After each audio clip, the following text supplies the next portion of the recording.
más recurrentes en estos conversatorios, Marín Cornelis.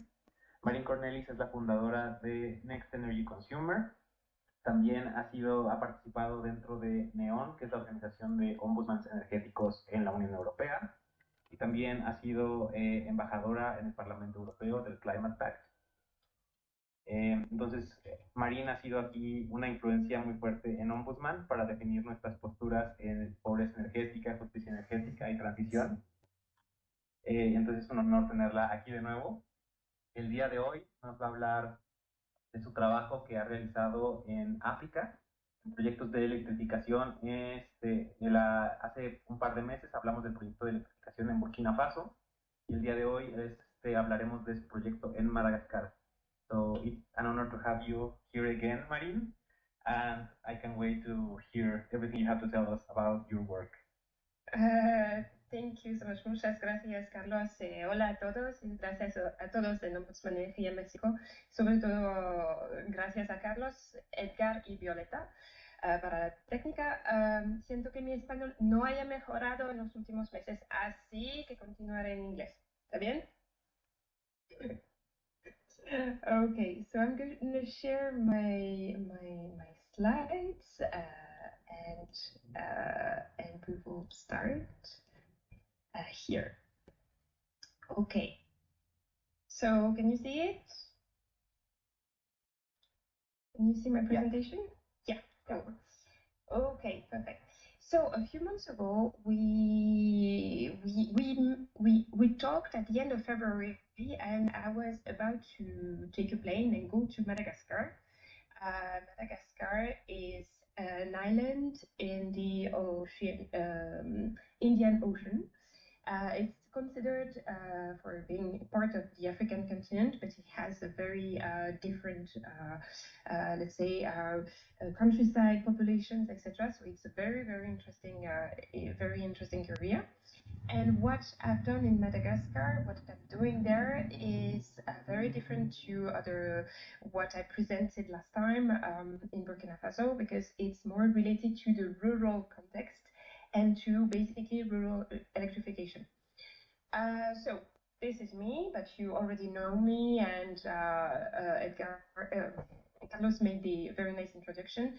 I really invite you to follow my podcast Energetic, because I interview people who are much brighter than myself to discuss the social aspects of the energy and climate transition and really continue the conversation on those topics.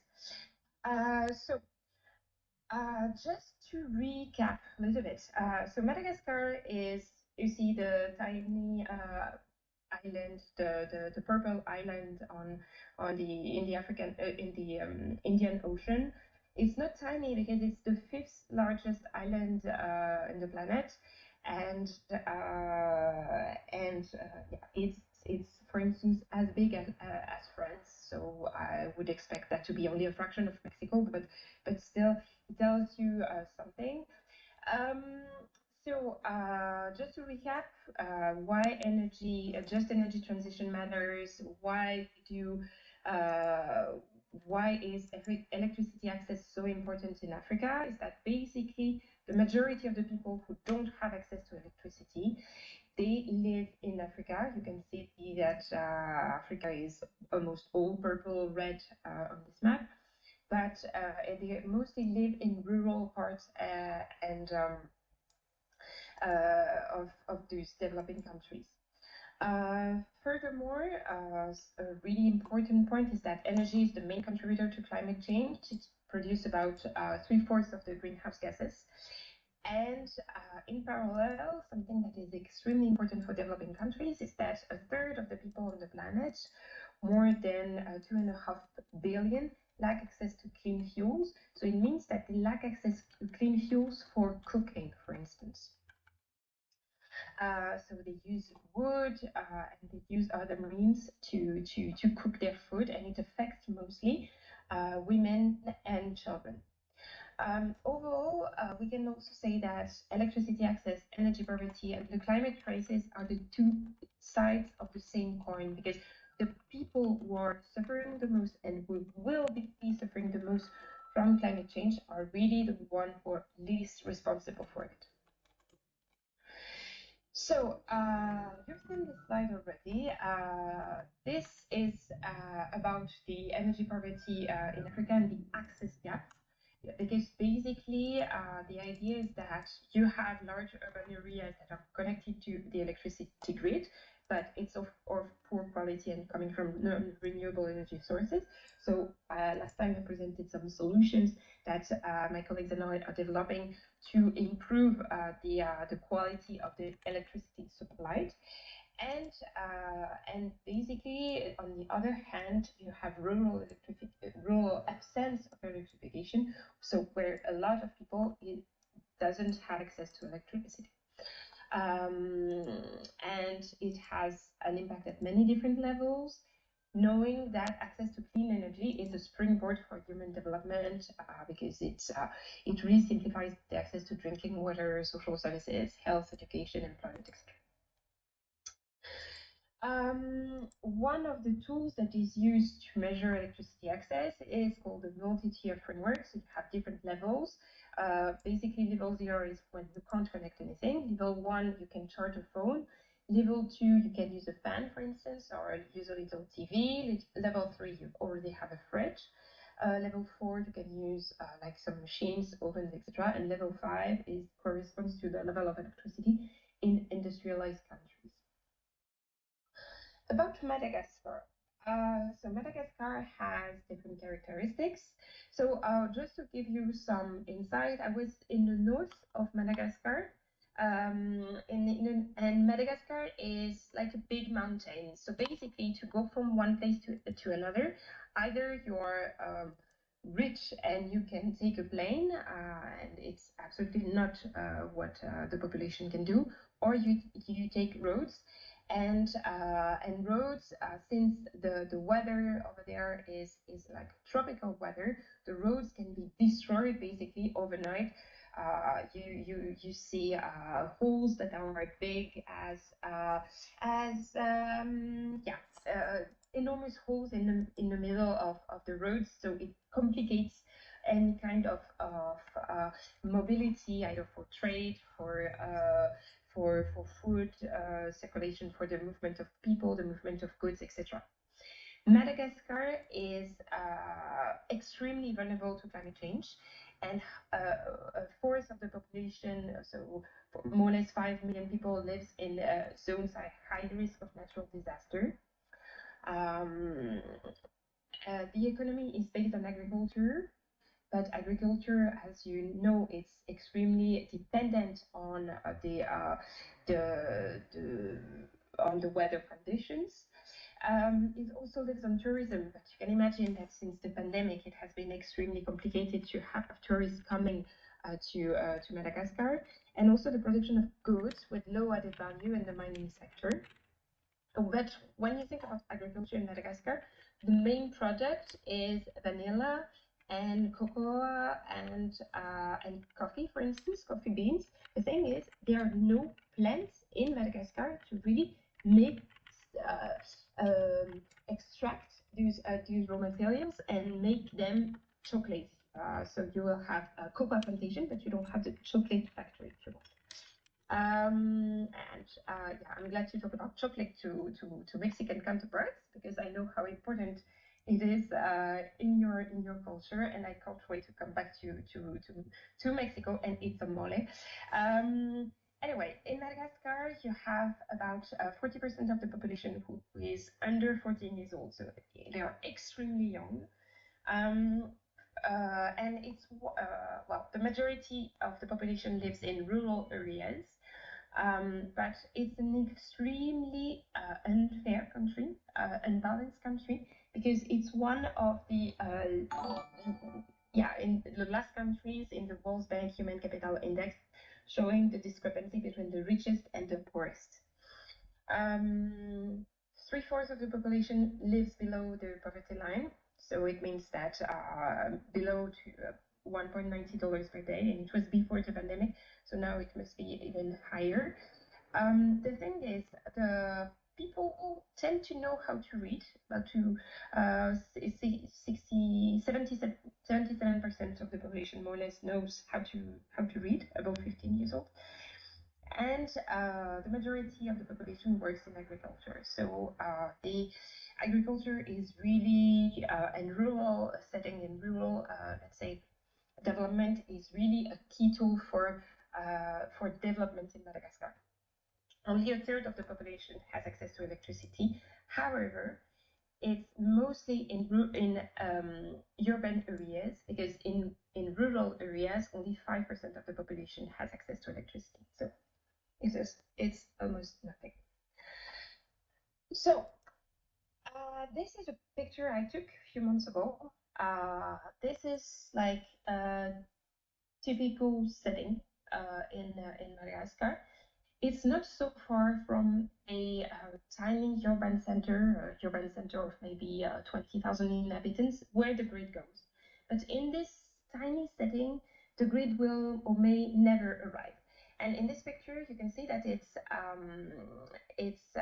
sunset, and it was really interesting to notice. I was a little bit above, as you could see, and it was really interesting to notice that children were running inside the homes, because soon enough there would be no electricity in the street. There would be no light in the village or in the town, and they would really be together, but in with candles inside the home. The thing is, in practice, in all rural Madagascar, because of this geographical setting, because of unstable and unclear policy framework, for a lack of political interest in rural electrification and corruption at all levels, the grid, with supplying electricity, will probably never arrive. So it's important to maximize existing resources in order for rural populations to benefit from a better quality of life. People want to use their phones, they want to watch television, they want also infrastructure that are good for their health. They would like also maybe a fridge to store some of the good they produce, or some of the fish they fish in the ocean around. Overall, their revenue stream is extremely seasonal, and that makes it extremely difficult to access to finance or microcredits. And it's also because they can't store the thing they produce. For instance, they produce a lot of rice, and they could keep the rice, but the thing is, the climate is so hot that the rice could also rot in the meantime, or other products could really rot. So what do people do?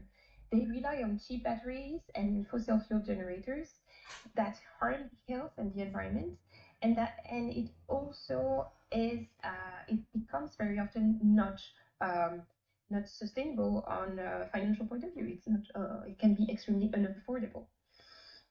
And when they switch to solar panels, because there are many suppliers that try to get into this kind of business of rural electrification, often because of the poor quality and the absence of maintenance and the poor customer service too, the, uh, the, the service provided by the solar panels remain extremely bad. And the quality is disappointing. So you have an enormous part of the population who says, okay, I don't have so much money. I want to invest in something that I know is reliable, because it's for me, for my family, for my future, etc. But it's really hard to overall to convince people to invest in something when they don't know if they will be able to afford that in the future. So this is also a picture that I took when I was there. And when I was there, it was at the end of March. I was with the colleagues who have developed a startup that is based on what they call a lateral electrification model. What they do through this model, that they manage to develop local skills, and they also manage to pool resources to make things better. And as you can see in this picture, the house where you see this family, this is a house made of wood. It's a very simple house, but this family television. This is a television that is plugged with a 12 volt plug, and so it's basically the same as a USB one. So it's very, very light, and they are able to have a television. And they were extremely, when I visited them, they were extremely proud to have the TV on, because for them it's somehow a status symbol. And I think it's really like important to respect their wish to have a television as something that brightens their lives. That overall electricity is something that people want to have access to entertainment, to better quality of life. So basically, to go back to Nanoe and this lateral electrification model, Nanoe is a startup that was founded by two French electrical engineers that had traveled the world and realized that all the solutions that they were saying, none of them was really like resilient, and it was not creating value beyond selling cheap solar solution. So this solution is meeting several challenges at the same time. The first one is efficiency and also the reliability. Because instead of offering an individual solar panels, Nanoe is setting up nanogrids connecting several houses. So it means that they also use digital tools, and they have less loss on the grid and a more efficient maintenance. You have, I will show you this slide later. The second point is the question of affordability and solidarity, which is extremely important, whatever the context. Basically, the installation of the panels, of the batteries, etc., and the maintenance and the connection costs, they are shared by neighbors. So, in many cases, when a neighbor is not able to make the upfront investment, the other neighbors will make the microcredit to them, and they will be able to connect themselves among themselves, like different houses. The third point is really affordability per se, because Nanoe offers a service package. Electricity is guaranteed and is there for a defined number of hours for a defined number of service. So, for instance, as in this family, they had access to a television and a few light bulbs for a certain amount of money for a certain time in the evening. Because of course during the day they don't usually watch TV, except maybe when the kids go back from home from school. One of the other really interesting points in this model is the job and after the job that it creates, and also the after sales. Because I think it's a discussion we have very often with Ombudsman Energía Mexico to make the energy market really serve the consumers.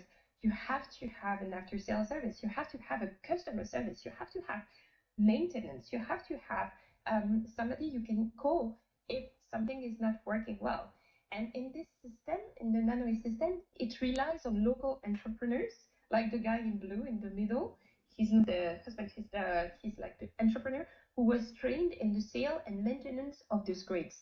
And this guy is really like the middleman. He's somehow like an ombudsman between the end users and between the Nanoe, the startup. And last but not least, the scheme allows for a progressive expansion of the nanogrid, for instance, connecting different houses, connecting different grids, and also the electricity service. So hence it's a lateral electrification. You can decide to increase the number of, say, light bulbs that you have. You can decide to invest in a fridge, for instance, and that allows, when the family is able to make that investment, that's of course a big cause for celebration. The thing is, the feedbacks are excellent. Yeah, the families are really happy with the service, but prices remain a concern. They think it's expensive, um, and yeah, it might be more expensive. The upfront investment might be more expensive, but the thing is, the quality of the service is better, and they acknowledge that. And one of the big issue with the current situation between the economic crisis, inflation, and price of raw materials, etc., that it's currently way more difficult for families to make the initial investment. So that's why it's really important to have to have a long-term vision, because right now it's a for companies like Nanoe to have a long-term vision, because they know that for the time being, maybe families are a little bit reluctant to invest in this kind of models, but maybe in the years to come it will come back. So I told you I would explain to you a little bit how that works. So basically, on the first one here, you have the nanogrid. Nanogrids are really for low, very, very low voltage, so it can really connect only a few houses. Then you have microgrids that connects a little bit more clients, and it's like a tiny, tiny village, if you want, and that can connect really nanogrids. And you have mini grids where the thicker lines represent the high voltage. And then you have the main grids that are the ones that we know either in Europe or in Mexico City, for instance. So you have these kind of different levels and different possibilities for electrification, which is going away from the idea that you have to build massive infrastructure to provide to more people, because maybe it's not the solution. Maybe it's important to also start little and just grow step by step to provide a better service, maybe more quick. So that's all for me. This is part of this project. You can visit it. And if you have any further question, those are my contact details. Perfect. Thank you so much, Marine. Well, then, thank you for your presentation. As interesting as always. And I'd like to ask you a couple of questions, if that's okay. Yeah. One of the first questions that pops into my mind is how does because you mentioned like there's a deficit in the regulation and the legislation towards electrification. So I wanted to know, how does the existing regulation affect the development of electrification projects like Nanoe? Because in Mexico, we have talked a bit about having some of the same problems, like there's no regulation for communitarian or locally owned projects. The self-generation law is more geared towards private actors or commercial actors. So there's really underdeveloped legislation towards these kind of projects that affect the materialization of them. So I wanted to know if Madagascar had some of the same issues, or how does the regulation present an obstacle? Yeah, so in Madagascar, you have one, let's say, ministry that is in charge of rural electrification. The thing is, the country is so vast and there are so many tiny, tiny, tiny villages that they really are unable to follow everything. And if you want, it's kind of a far west for any kind of business to just try their solution over there. And you have good guys like Nanoe who just who want also to share their business model and share the resources with the local population, because it's really like they have a status of solidarity company. So it means that they must redistribute all the profits to develop the business. But the thing is, there are also some providers that may have not as good intentions or may have not as transparent business models. And for instance, what exists in theory is that you have some kind of a bid, and you have to bid to electrify one specific area or a region in Madagascar, and then the company will be able to do whatever they want in the way they want for electrification. The thing is, Nanoe is focusing on really tiny villages, but some other suppliers, they have a bigger portfolio. They are more interested in the places that can generate revenue quickly, and therefore they will focus on more dense areas. But it means that they will electrify the dense area, they will make money out of it, and then all the peripheries and all the tiny villages that are so many, they will never get access to electricity. So the thing is, the Malagasy model, it doesn't really work somehow, because if it worked, there would be already way higher level of electrification. So yeah, it's very complicated, and Nanoe is under permanent discussion with the various ministries in order to find a solution that is sustainable for the people and for the businesses alike.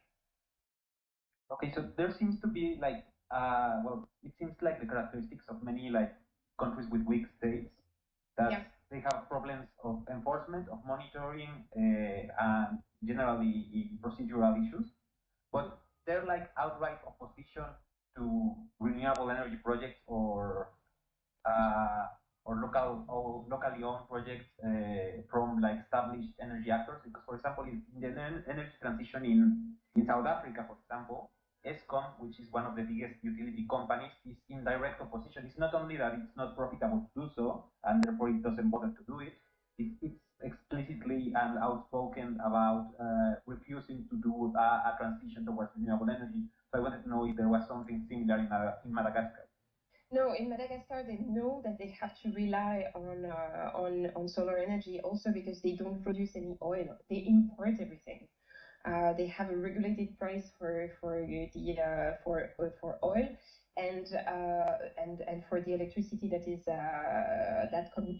really is supplied through the grid. So it means that they are really like they need it's for their own safety. They need to find alternative solutions. There are also barrages and dams, etc. But the thing is, the yeah, you say it's somehow the state is really too weak to have a long-term vision, and the state of the land Madagascar itself is extremely rich in resources like wood, minerals, etc. And for mining, and the seas is full of fish, for instance. So one of the things that really struck me when I arrived there was to see how rich the capital looked. It's not that the rest of the city, the country is rich or the city is rich, but you have this kind of trying to attract investors and let them do whatever they want. Basically, when you have a Chinese investor that decides to invest in, I don't know, a parcel of mining or whatever, they will have to make a road, to build a road, for instance. But the impact on the population may not be so obvious. So there is this kind of interesting, yeah, interesting thing happening because a lot of the money is through international investors that basically do what they want or impose their decisions. And how do they break off that cycle? Because it's kind of it's kind of a vicious cycle because I need Yeah. the investment. I can't get too picky about who offers it or how because I need it. Yeah. So if I get stuck and I start to making more formal demands, I raise my standards on what you need to do and what you need to provide. That might incentivize investment because they just don't want it. Yeah, and that's globally the problem with Africa, that they don't know how to break those circles, and I certainly don't have the final answer to that. But there are organizations that are working at boosting capacity at the local level to also empower and the ministries, the local businesses, the workforce.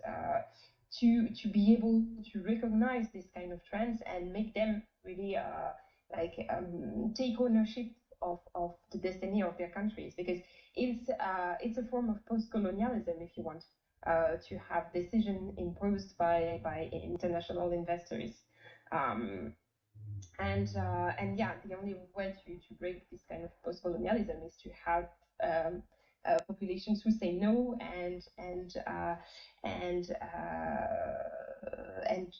people who know how to make those things happen in for real. So that's why it's so important to train regulators, to provide information, and to make sure that they are at the they have a seat around the table too. They have their say. That's a real just transition. Precisely, that's something I wanted to talk to you about. Like that last piece you talked like training regulators, giving them a seat at the table. Do you think that a way to do that will be like incorporating? Because I don't know how big is the civic society in Madagascar. If there are a lot of NGOs or activists, or I don't know. I don't have like the vision of the landscape. But sometimes something that has happened in a lot of countries, Mexico included, is that there's a disassociation between the government and the NGOs and the civil society actors that could really benefit from talking to each other. Yeah. For example, if your state, like the Mexican state, is very weak in enforcing the rule of law or regulations in some zones of the country, but you already have a network of activists and local movements that are trying to do that. Why not empower them? Why not give them formal capabilities to do the monitoring and the activities that they are already doing at no cost for you? So like more integration between those networks that already exist, at least in Latin America, would be helpful. But I don't know if in Madagascar something similar could happen. Yeah, I mean, I think it's a very good example. These kind of things could happen, but the thing is, if the political will is not there to make that happen, well, it doesn't go anywhere. And as I said, Madagascar is an extremely complicated country geographically, but there is another enormous problem, which is the ethnic disparities. And you have ethnies or part of the population that own way more, certain own way less, and you have like an extremely fragmented landscape somehow. So it's difficult to draw to really have a final conclusion on this because there are so many different factors influencing the emergence or not of a civil society.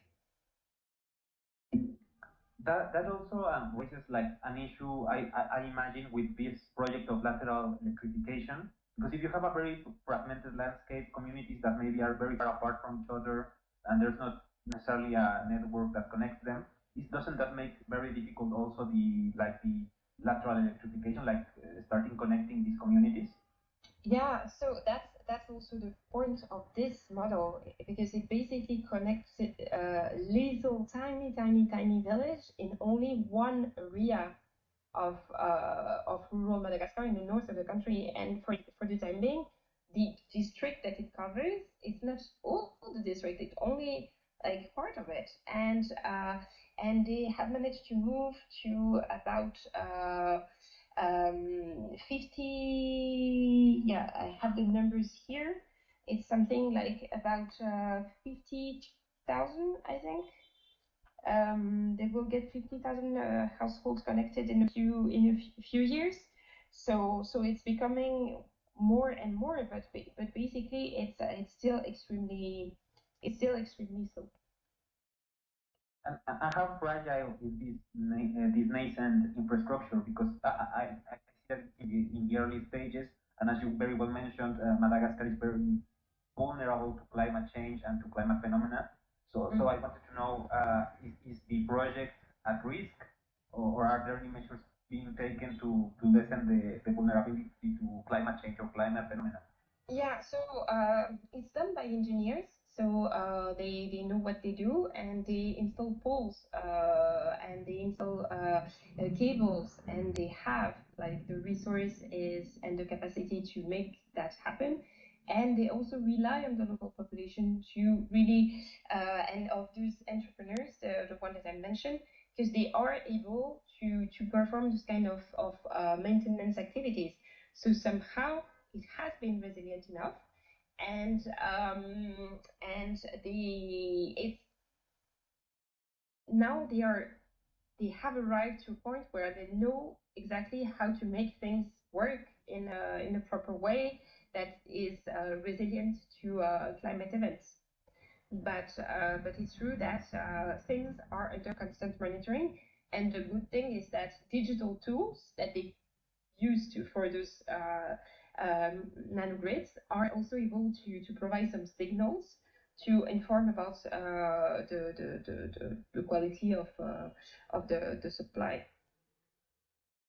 Okay, okay. That's also why it's much better to have tiny than big because the biggest can, I mean, you can have a big shortage of electricity if for instance, a pole falls.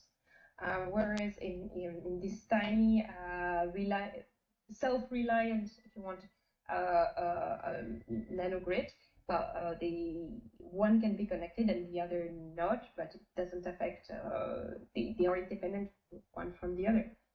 Yeah, sure. The proverbial don't put all your eggs in one basket, right? Yeah, exactly. Mm-hmm. Well, I must admit that I cheated a bit for this conversation because I already listened to the podcast, well, to the podcast episode you made precisely with the founder of Nanoe.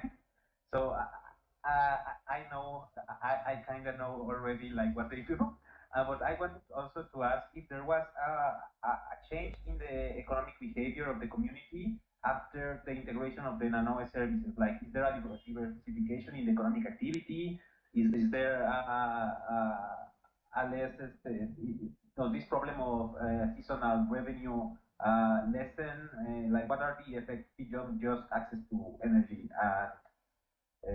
Yeah, beyond. Yeah. No, the social and let's say economic impact is quite positive because as I mentioned earlier, one of the problems with the solar panels that have also one let's say one battery is that when the battery collapses, or when you have bought your solar panel and the battery collapses, or whatever the problem may happen, you move from having electricity to having no electricity. So you need to start again from scratch. Whereas with this Nanoe system, basically every week you pay a little fee and you know exactly what you pay for. So at the end of the day, of course, it improves the social and the economic situation of the people, and it also improves the situation of the entrepreneurs, because the entrepreneurs who are, so as I said, the intermediaries, they are trained to be sellers, they are trained to be in maintenance, they finally, if you want, receive the training and the education that they need for. They usually have a basic level of education. They know how to count, how to, they have finished high school, because in any case, it's important in Madagascar to get to this level of education. But they get to a level that allows them to develop steady income. And let me tell you the story of one of the entrepreneurs. It was not yet an entrepreneur, but it was a candidate, and I met him when I was there. And this guy, he had a he was younger than me. He was about maybe 28 or 30 years old. But he had already quite a complicated life, because he was first a a uh, a he had a shop first. Yeah, let me try to put it right. So first, no, first he was the teacher, a school teacher, and to go to the school where he was teaching, he was taking every day a boat. And then there was an enormous storm, and he spent 2 days on his boat and ended up very, very far away from his home. So he said, "Yeah, I'm going to change job, and in any case, I don't have an insurance for my job for my boat. So if I don't have a boat, I can't do my work as a teacher anymore." So instead, he moved to another place, and he decided to become a shop seller. He owned he started selling some stuff and so on. But then, in this tiny village where he was living, there was a flood, and the flood destroyed absolutely everything. And he had no insurance either, because in any case, nobody has an insurance for their shop, for their home, for anything. So this guy has been starting over. He's not even 30 years old. He has been starting over already 2 times in his life. And when he heard on the radio that Nanoe was training a new series of entrepreneurs, said, "Yeah, that is my chance for me to offer a better life for my children, and to have a better life for myself, and to be able to think a little bit forward." And this guy will be investing a lot of his time, because the training is from 3 to 6 months unpaid, So he will be making a sacrifice. He won't earn a revenue during all this time. But the thing is, he will, at the end of this training period, he will be able to have a steady source of income because he will be able to sell those grades, he will be able to sell the services, he will be able to do the maintenance. So he will have developed skills that are useful for him and for his community for the short term and for the medium to long term too. So this is only an example of how that the population can be already in yeah already living on the edge of economic development, if you want, and this having something that enables them to store the food, to store the products, to just think a little bit more long term, store the fish, for instance, and sell it for a better price. Is of course extremely positive for their development. And when I was in Burkina Faso, I don't know if I mentioned that to you, but one of the enormous aspect there is for women to sell ice. And they group together and they buy fridges and they sell ice. And, it's a source of income too that must come with having access to electricity because you have access to power your fridge. Yeah, and speaking about this last thing that you mentioned of women selling ice in Burkina Faso, I also like from the podcast. I remember that there wasn't many women that were being entrepreneurs. Like Yeah. it was cultural constraints and etc. etc. But what do you think can be made to integrate more the women within these efforts of rural electrification? Well, I think there are different aspects. Maybe having a all women training would be enable them to feel safer because maybe they don't feel safe enough among other men, or having to, or maybe, one of the key things is that women tend to have their kids extremely young, and when they have kids, they basically leave any form of labor force or education to take care of their kids. So either you somehow need to train girls before they start having putting together a family, or on the contrary, you may want to look into women who already have kids and are beyond this kind of situation where they would they would not be able to make the sacrifice or the effort, but because I think it has to be this way and not the other way around. I mean, it has to be the training, the offer has to adapt to the need of the population and not the other way around, because it's way easier. I mean, um, but people in Madagascar, but it's the same in many developing countries, they know perfectly how to say yes, yes, yes to a white person who says, okay, I have something for you. They know how to really well to adapt to us, but we don't know how to adapt to them. And this question of having girls on board is absolutely critical, and women on board, but we have to know when it would be the right time to reach out to them, and how would be the best form to to to to enable them to make the training. And for instance, evening classes, or 1 day only per week or something like that. But the full-time training in 3 months, 3 to 6 months, may not work in that case. So maybe there are other options to explore too. And do you think this will have like an impact on the demographic composition of the country? Because I imagine that as people get more prepared, they get more educated, they have better job opportunities, it will happen like in more industrialized countries that the level of the age at which they have kids uh, goes up. And for example, if there are more economic opportunities in rural areas, people might start living more expensive urban areas. Because, for example, here in Mexico, there's a lot of centrifugation in the economic activity. So you have very populated and saturated economic hubs, like the area of Mexico City, Guadalajara, the northern border, that has that concentrates a lot of the population and also causes a strain on services, on security, education, etc. Because everyone is in one place and there's vast stretches of the country that are underpopulated because there are no opportunities there. So I imagine that these kind of projects they hold in the country is going to have impacts in how the country operates as a whole, not only in rural areas. Yeah, well, that's the you are just sharing the main like consideration. Usually it happens this way.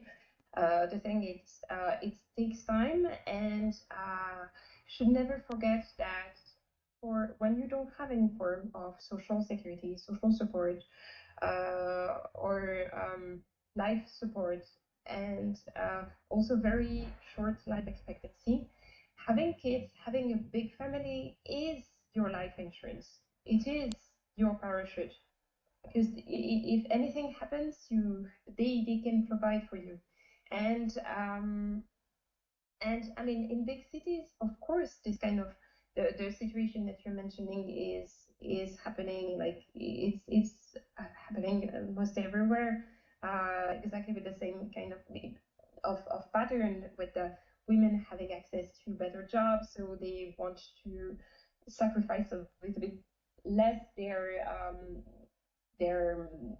let's say time. Well, they have less time to spend on their family and raising kids, and I had this conversation in Ouagadougou with women sociologists who told me that a lot of women from the emerging middle class don't have anymore 6 or 7 kids, but they have maybe one, 2 or 3 or 4 max, because they can't afford to have more, because they have a career, they have expenditures, they have expenses too, and it's just they can't they have to make choices. They have to make choices, and yeah, and in rural setting, well, it will probably come one day, but in any case, it's not something that anyone should have an opinion about. It has to be the choice of the family to have a lot of kids or not, and it has to be something for the women to have access to to family planning if they want to have access to maternity care as well, to have access to hospital to give birth, and to have access to all the support that they need if they want to have kids. Yeah, sure. It's just that, all these kind of drastic changes in technology and in inputs that it's happening, and well, in this case in Madagascar, normally it's coupled with big social movements or big social strains because it's a whole redefinition of the system. So it's bound to have a social political dimension, right? Um, like we can see that in the industrial revolution period, it's the period where the workers movements start to rise, the feminist movements start to rise, all these social transformation. So it's kind of interesting to guess or to speculate as to what the social redefinition will be with these new technologies and with these new forms of organization. Because we have to also remember that so far the energy projects have been these really enormous, big scale projects that are very centralized, have very high cost of entry, give rise to natural monopolies, and that's starting to change. I mean, not fast enough, but at the same time, very fast.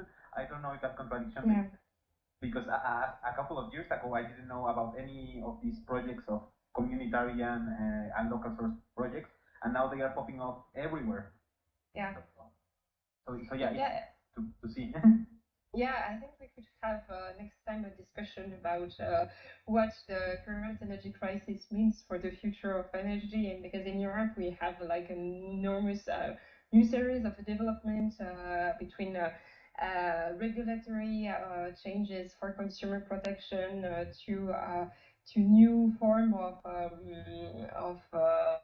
of energy production and ownership, which is being developed, and so yeah, there are so many things happening right now.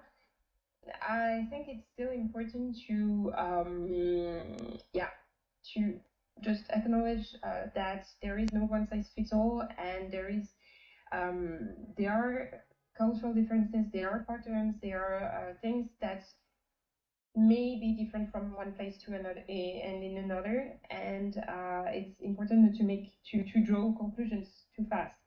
I mean, the current situation is what it is in Madagascar, and the population is extremely young.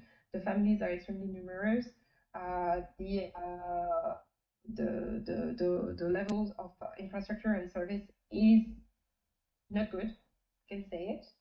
And perhaps increasing access will improve that. But in any case, I think that we have first and foremost to listen to what the people want, and what they want is to live a better life, whatever that means for them. Yes, I think that's a very nice conclusion because well, right now we are getting into the final stretch of this conversation.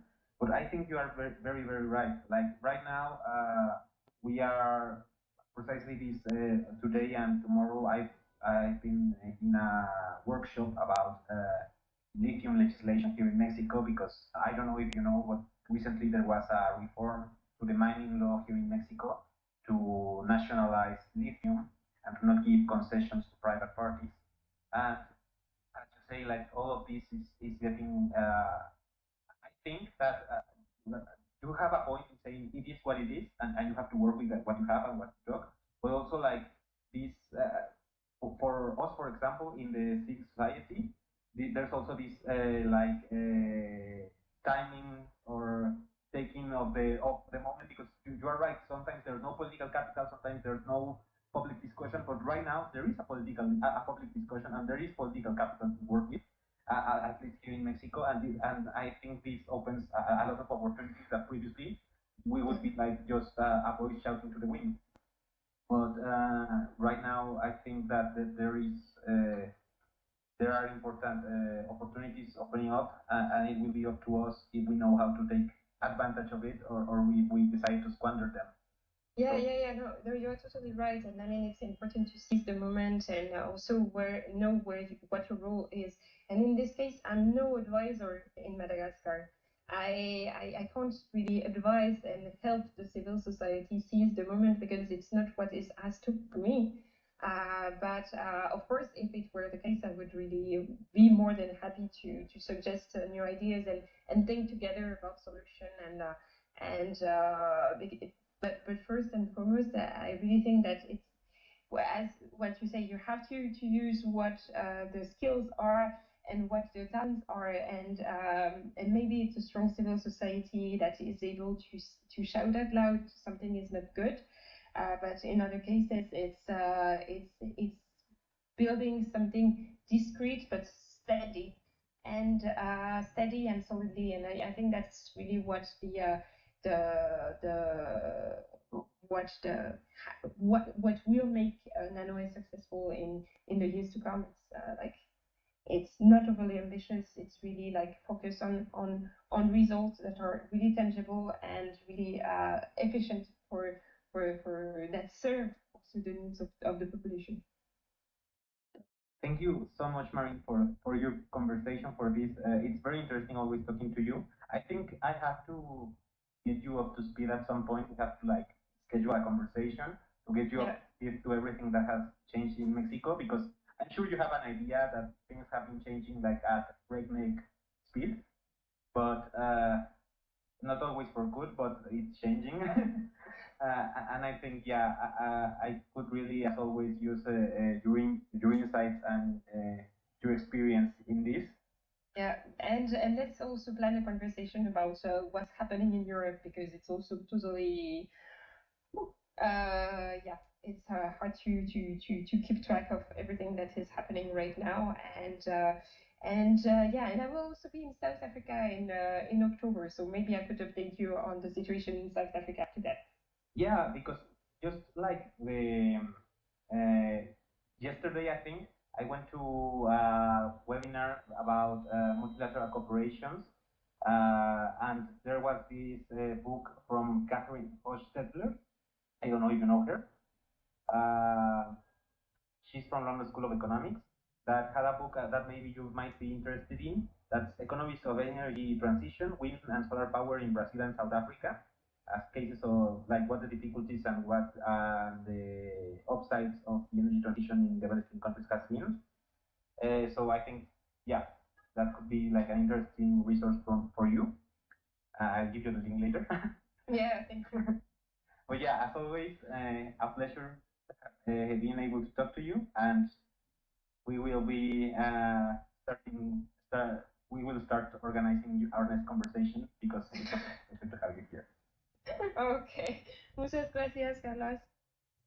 A ti, Marín, que estés bien, cuídate. Que estés bien, cuídate. Nos vemos. Gracias a todos por conectarse. Hasta luego. Hasta luego.